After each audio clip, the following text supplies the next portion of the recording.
Hello. The wooden beam groans. It snaps down, plunging the heavy chair into the black river. This is the cucking stool, one of the most horrific punishments for cheating wives and unruly women in medieval Europe. The crowd on the stone bridge howls. The mechanism is cranked by the town reeve, pulling her up, gasping, clothes streaming, only to plunge her down again, and again. The shock of the freezing water is a vice. In Canterbury, around 1250, this was public theater. Her crime, adultery, or perhaps just rumor. The line between them was invisible. The soaked linen of her shift, heavy as chainmail, becomes the symbol of her shame. Why this precise ritual of wood, water, and iron? And what hidden judgments awaited those who survived the ordeal? But water was merciful compared to the stone. If you enjoy these dark histories, leave a like and subscribe and comment below where you're listening from. And now, back to the story. The cucking stool was only the beginning. It was the public break. The private control came after. Shivering, she is not returned to her home. She is marched by two grim-faced beetles, their boots echoing on the slick cobblestones, away from the river and toward the city's edge. The crowd melts away, their sport finished. Her wet clothes are a second freezing skin. Her destination is a place spoken of in whispers. The Magdalene asylum, or a Frauenhaus, part sanctuary, part prison. The gate is iron, heavy, and final. The sound of the bolt sliding home is a full stop on her life. Inside, the air is cold, smelling of stale incense, boiled cabbage, and lye. The soaked linen shift, the symbol of her river-bound shame, is stripped from her by indifferent hands. It lies in a puddled heap, her last link to the outside world. She is forced into a bath of cold water, a brutal purification, and then dressed in a shroud of undyed wool, coarse as burlap. It chafes her raw skin. She is no longer Elsbeth or Marjorie. She is penitent, or perhaps just a number chalked on a slate. Her hair, a source of vanity, might be shorn, the cold iron shears running close to her scalp, leaving her feeling naked, exposed. This is the institutional mark, a systematic erasure of the person she was. Her identity is scrubbed away like a stubborn stain on a stone floor.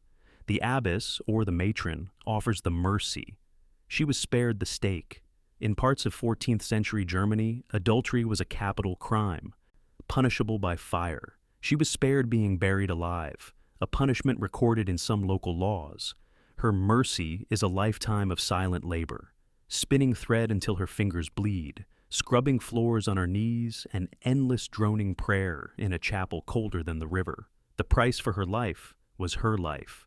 But what if the crime wasn't adultery, but simply inconvenience? The other women move like ghosts. They do not meet her eyes. They are a collection of the unwanted, the disobedient, the mad, and the wives whose husbands simply wish them gone. A powerful man could have his wife declared unchaste with little more than a whisper to the right bishop. Here, a husband's accusation was a death sentence of a different kind, a living burial. Resistance is not a shout, it is a spark. It is the refusal to bow her head completely during the endless litanies. It is the memory of her own name, repeated silently against the cold stone of her cell, a secret talisman. It is a quiet vow to endure, not just to repent. The wool scratches, the stone is cold, but the will is iron. This prison of piety had its own rules, but the rules of the ordeal outside the walls, the old trials by iron and water, were far darker. There was another option, a way out offered before the gates of the asylum. For the woman merely accused, not yet convicted, the town offered the mercy of God's judgment. This was the ordeal. She stands on the cold flagstones of the church nave. It is 1322 in a town near Strasbourg. The air is thick with the smoke of blessed incense and the hot metallic tang of the forge.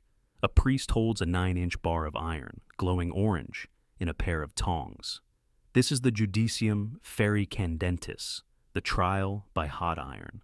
The condition is stated, cold and absolute, by the bishop's representative. You are accused of adultery. Your husband and his witnesses have sworn it. We offer you God's justice. You will carry this holy iron 9 paces. If you are innocent, God will protect your flesh. If you are guilty, he will show us your sin. He pauses. Refuse the test, and you confess the crime. This is the choice: the asylum's living death, the mercy from Act 3, or the fire.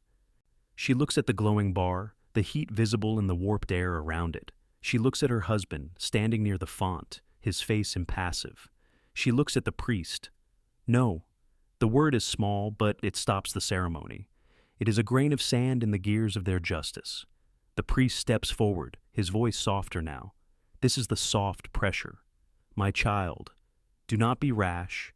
Do not damn yourself. Confess your sin, and the church will grant you the mercy of the Magdalene sisters. A life of penance is a life, still. She says nothing. Her silence is a vacuum, pulling all the room's certainty into it. The escalation is immediate.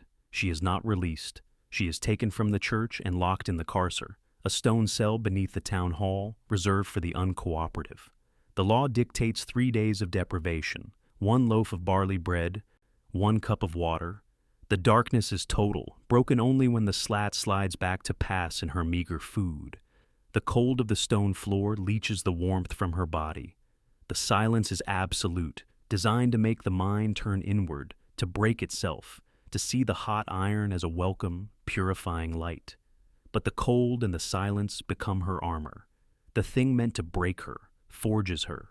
Stripped of light, of warmth, of human contact, there is nothing left to fear. The cold is a fact. The stone is a fact. Her no is a fact. Her refusal was not a lie. It was a rejection of their very right to ask the question, to use God's name as a threat. The cold was meant to make her pliable, but iron only hardens in the freeze. On the 3rd day she is dragged back out, weaker but unchanged. Her silence is her final confession. This is the why of the ritual. It was never about truth. It was about closure. An accusation of adultery was a tear in the social fabric. It threatened bloodlines, inheritances, and a man's honor. The ordeal, the iron, the water, was not an investigation. It was a piece of theater designed to force a resolution. The community demanded a visible sign, a spectacle to cauterize the wound of rumor. The why was not justice, it was order. And the price for defying that order, for refusing to play her part in their theater? If she will not take the hot iron, she will be given the cold iron. The sentence is read. She is found guilty by refusal. She is to be made an example. They bring out the Schandmaske, the shame mask. It is heavy iron, forged by the townsmith into a grotesque parody of a face, perhaps with a long, sharp tongue to denote her lies, or the snout of a pig. It is locked onto her head. The metal is cold against her skin. Her identity is gone, replaced by the caricature of her sin. She is forced to walk the market square, led by a rope, wearing only the thin linen shift. The iron erases her face. The linen reveals her form. She is a living contradiction, a public ghost. The iron mask was locked on to erase her face. But what was hidden underneath? The stone floor of the asylum laundry is damp, even in summer. Years have passed. The woman from the cucking stool, now gaunt, her hands raw from lie, sorts the meager possessions of another penitent who died in the night. There is nothing. A wooden spoon, a thin blanket, and the coarse wool uniform. But as she folds the uniform, her fingers find a stiffness in the hem, a clumsy seam sewn with rough thread. She pulls it. Inside, tucked against the wool, is a small folded scrap of cloth. It is not the asylum's burlap. It is fine linen. Perhaps the last remaining piece of the very shift she was drowned in, saved as a tiny, defiant relic. She unfolds it. Inside is not a holy metal, but a flat, river-worn stone. Scratched into its surface with a stolen nail are 3 letters, A-N-A, a name, not Penitent 12. Anna. The matron's footsteps echo down the corridor. The woman palms the stone. It is still cold. A piece of the river, a piece of the world outside. She does not look up when the matron passes. Later, when the bells ring for vespers and the washroom is empty, she walks to the back wall, near the great vat. A single stone brick is loose. She works it out with her raw fingers. The cavity behind it is dark. Inside, nestled in dust and cobwebs, are 6 other objects. A shard of blue glass, a twisted nail, a button of polished bone, each a secret, each an identity. She places Anna's named stone among them, a wordless rite of memory. She pushes the brick back into place, sealing the tomb of names. They were erasing the women, but the women were erasing the erasure. Centuries later, the asylum is gone, its stones reused in other walls. But its records survive. In a municipal archive, a historian examines the ledger from the Frauenhaus of Augsburg, dated 1401. The book's vellum pages are stiff, the iron gall ink faded to brown. It lists the women admitted, their sins, and the dates of their deaths. The historian turns a page. The entries are chillingly routine. Gretel for scolding, Elsa for disobedience to her husband. Then one entry stands out. It reads, "Admitted 12 May, the wife of Albrecht the Mercer." The space for her name is a perfect deliberate blank. There is no crime listed. No date of death, just a void in the official record. But the historian looks closer, using a raking light. In the margin, nearly invisible, scratched into the vellum with a dry stylus, not with ink, is a single word. It is not innocence. It is vindicata. Not innocent, but claimed or avenged. What was hidden was the resistance. The asylum was not just a prison. It was a fortress where women were hidden by their families. The blank space was not always a punishment. Sometimes it was a protection, a way for a powerful family to make a difficult wife disappear without the scandal of a public trial or the shame of an execution. She was not punished, she was removed. The horrific punishment was not always hot iron. Sometimes it was cold, bureaucratic ink, applied with perfect precision to erase a life. The blank page was the final, perfect prison, but the scratches in the margin were the key. The blank space in the ledger was a cold, precise prison, but the records of the trials themselves were a different kind of void. In the Municipal Archive of Freiburg, the folios for the 1380s, a time of intense moral panic, are not just blank. They are gone. A sharp blade has sliced them from the vellum spine. In another town's register, a clerk's entry detailing an accusation by a wealthy guildmaster is unreadable, a thick, deliberate smear of ink blotting out the name of the accuser. This was not accident. This was the careful curation of history. This was power scrubbing its own tracks. The ink was withheld. The vellum was cut. The names were reduced to ash and smoke, their stories erased by the very hands that held the pen. What remains of these women? Not proof. Only whispers. The distant witnesses are not found in the neat columns of the archive. They exist in the folklore of the Rhine, in the cautionary rhymes told to children about the river. They are the scold's bridle hanging on a museum wall, its iron cold to the touch. They are the local ghost story of the woman in white linen who walks the fog-bound docks. These are not facts. They are the scar tissue of memory, the echoes of a story the official record tried and failed to completely silence.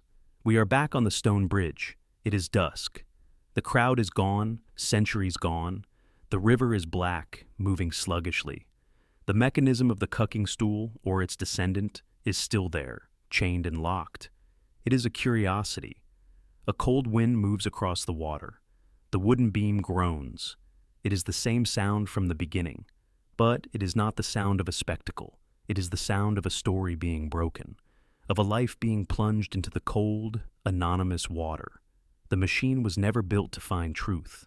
It was built to wash away a problem, to leave nothing behind but a warning. The punishment was not the water, or the iron, or the stone cell.